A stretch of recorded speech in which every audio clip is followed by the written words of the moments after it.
রাসূলুল্লাহ সাল্লাল্লাহু আলাইহি ওয়াসাল্লাম এই ২৭টি যুদ্ধ নবী সাল্লাল্লাহু আলাইহি সাল্লাম পরিচালনা করলেন, নিজে অংশগ্রহণ করছেন, আর ৩০টা সাহাবীদেরকে পাঠাইছেন। মোট এই ৫৭টা যুদ্ধ। কতটা? এই ৫৭টা যুদ্ধে এর মধ্যে ২৭টা যুদ্ধ যেগুলোতে নবীজি নিজে অংশগ্রহণ করছেন, তন্মধ্যে সর্বশেষ যেই যুদ্ধে নবীজি অংশগ্রহণ করছিলেন ওই যুদ্ধের নাম হলো তাবুকের যুদ্ধ। কি নাম কোন? এই যুদ্ধ লইয়া এই বর্তমান আয়াতের ঘটনা, মানে বর্তমান যে দুইটা আয়াত আমি পড়ছি এবং গরমের কথা নিয়ে বলতে চাইছি, এই যুদ্ধকে নিয়ে একটা ঘটনা।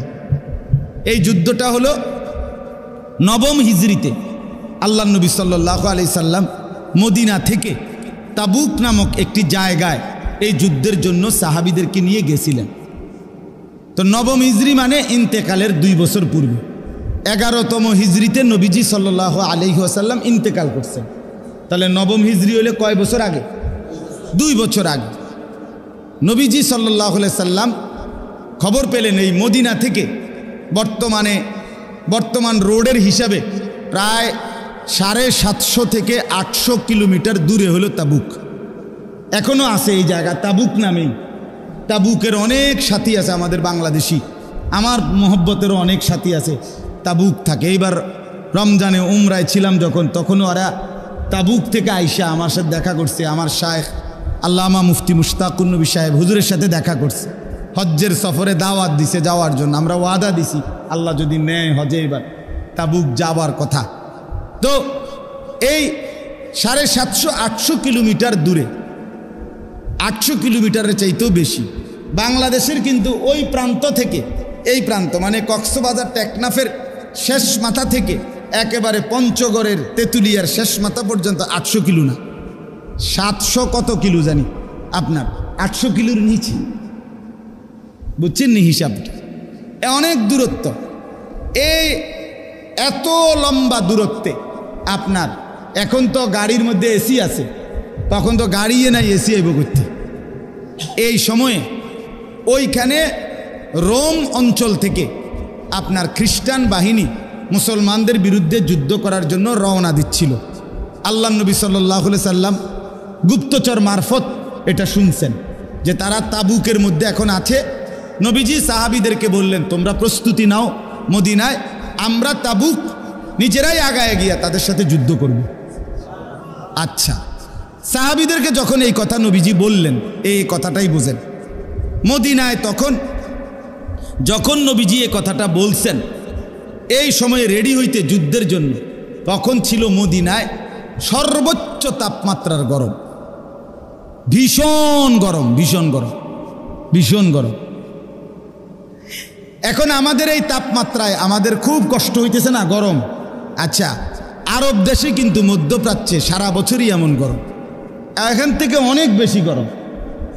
আমাদের তো একটা সিজনাল গরম, মানে হয়তো এই মাসটা আমাদের বেশি কি লাগতেছে, গরম লাগতেছে। ওদের কিন্তু সারা বছরই কি গরম, সারা বছরই। আপনি যত লোক হজ উমরায় গেছে, হজে যায় উমরায় যায়, দেখেন হ্যাগরে জিগায় দেখ, যারা নেয় মানে মুআল্লিম, যারার মাধ্যমে হজে যায় উমরায় যায়, তারার লগে এই হাজি সাহেবের কথা একটাই যে হোটেল থেকে মসজিদে যাইতে কতক্ষণ আলাপ হইলে এটাই মেইন টেনশন। এটা যদি বলে হোটেল থেকে আপনি মসজিদে যাইতে লাগবে ৮ মিনিট, আচ্ছা ঠিক আছে তাহলে দিলাম ২ লাখ টাকা। গিয়া যদি দেখে ১২ মিনিট, তাহলে বেশি লাগছে কয় মিনিট? ৪ মিনিট। এই যে বেটা নিচে, এবারটার বংশের ১৪ গোষ্ঠীর পরে যদি আরও থাকে কবরে যারা, তারারে শুদ্ধা বদদোয়া দিতে দিতে, অভিশাপ দিতে দিতে একেবারে মাড়ি মাড়ি তামা তামা করে এমন সাংঘাতিক। তে কইল ৮ মিনিট, আর এখন লাগ দিয়ে আছে ১২-১৩ মিনিট। হ্যাঁ, আমি এমনও লোক শুনছি, সরাসরি চাচাই কইতেছে, কয় শুধু ডাকায় আর ফোরটা ফাওড়া দিয়া লই তারে। আমি যদি মার দুধ খাইয়া তাই, আমি শুধু ডাকাটা পাও দিয়া লই। মক্কা মদিনা আইসি মাতলাম না, কিন্তু শুধু আমরা ডাকাডাকি ফাওড়া দিয়া লো, তারে দেখাই দেব যে তুই কামটা করলি কি।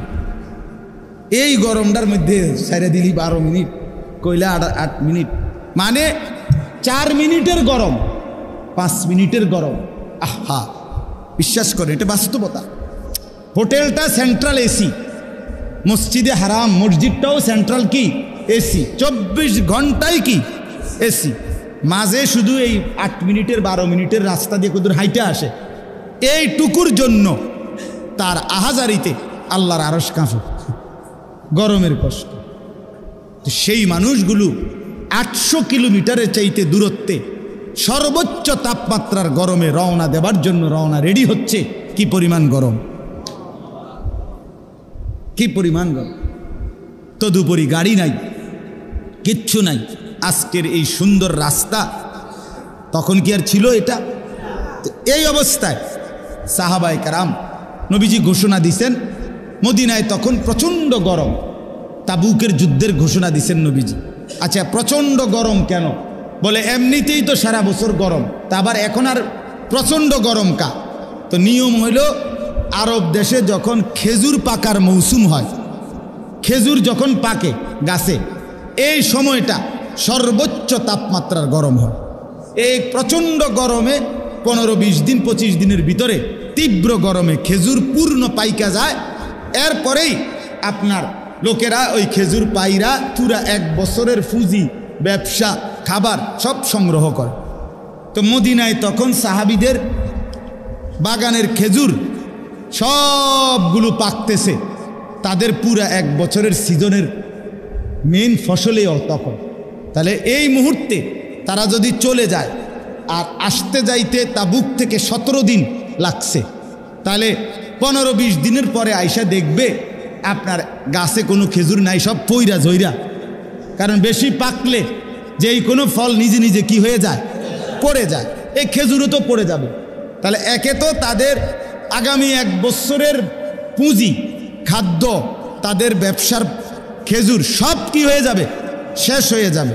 আবার সর্বোচ্চ তাপমাত্রার গরমে এত লম্বা 800 কিলোমিটারের চাইতে বেশি দূরত্বে তারা যাবে, এই কোনো কিছুকে পরোয়া না করে আল্লাহর রাস্তায় যুদ্ধ করতে হবে, জান দিয়া, মাল দিয়া। নবী বলতে রেডি দেরি, 30,000 সাহাবী যুদ্ধের জন্য রেডি হয়ে গেছে। অথচ বিগত 26টা যুদ্ধে নবীজির জামানায় 27টা না মোট, তাহলে আগের 26টার কোনোটাতে এত বেশি সংখ্যক সাহাবী অংশগ্রহণ করেন। এই যুদ্ধেই বেশি অংশগ্রহণ। যেই যুদ্ধে ভয় ছিল বেশি, যে লোক কইব না, এই যুদ্ধে আরো লোক কি হয়েছে, 30,000। আচ্ছা, তাহলে 30,000 সাহাবী রেডি হয়ে গেল, তাবুক যাবে, তারা প্রস্তুতি নিতেছে। এই সময়ে এই কথাটা এবার আসেন এই আয়াতের জন্য। এই সময়ে মদিনার মধ্যে যারা ছিল মুনাফিক, মদিনার মধ্যে মানুষ ছিল 3 ধরনের। এক ধরনের হইল যারা মুসলমান, আনসার, যারা মদিনার অবস্থানকারী মুসলমান। আরেক ধরনের হইল মদিনায় ছিল 3টা ইহুদি গোত্র, বনু নজির, বনু কাইনুকা, বনু কুরাইজা, এরা ইহুদি। আর মাঝখান দিয়ে এক গ্রুপ ছিল, তারা মুখে আপনার দ্বিমুখী সাপ। এরা মুসলমানদের কাছে এসে বলতো আমরা মুসলমান, ওই ইহুদিদের কাছে গিয়ে বলতো আমরা তুমগল লগ। এরা মুনাফিক। এরা মূলত কি, ইউজহিরুল ইসলাম ওয়া ইউবতিনুল কুফরা। মুনাফিক বলে যে নিজের মুখে বলে মুসলমান, অন্তরের মধ্যে তার কুফরি, এর বিরোধিতা। মুখে তো বলছে সুন্দর সে মুসলমান, চেহারায়, সুরতে, চলনে বলনে ইসলামের কোনো চিহ্ন নাই। এটা মুনাফিকের আচরণ। কিসের আচরণ বলেন? মুনাফিকের আচরণ। এই মদিনার মুনাফিকরা যারা নামদারি মুসলমান, তারা 3টা আচরণ করছে এই যুদ্ধের সময়। কয়টা আচরণ? 3টা আচরণ। এই 3টা আচরণের কথা এখানে আল্লাহ বলছে যে মুনাফিকরা 3টা আচরণ করছে। মনে রাখবেন বাপ, এক তো কাফের, সে তো প্রকাশ্যই কাফের। আরেক তো মুসলমান, সে তো প্রকাশ্যই মুসলমান। কিন্তু এর মাঝখানে যে মুনাফিক, সে সবচেয়ে জঘন্য। সে দ্বিমুখী সাপ। সে কি? দ্বিমুখী সাপ, মুনাফিক। সে এদিক দিয়ে ঢোকে ওই দিক দিয়ে বের হয়ে যায়। আমরা কিতাবে পড়ছি তাফসীর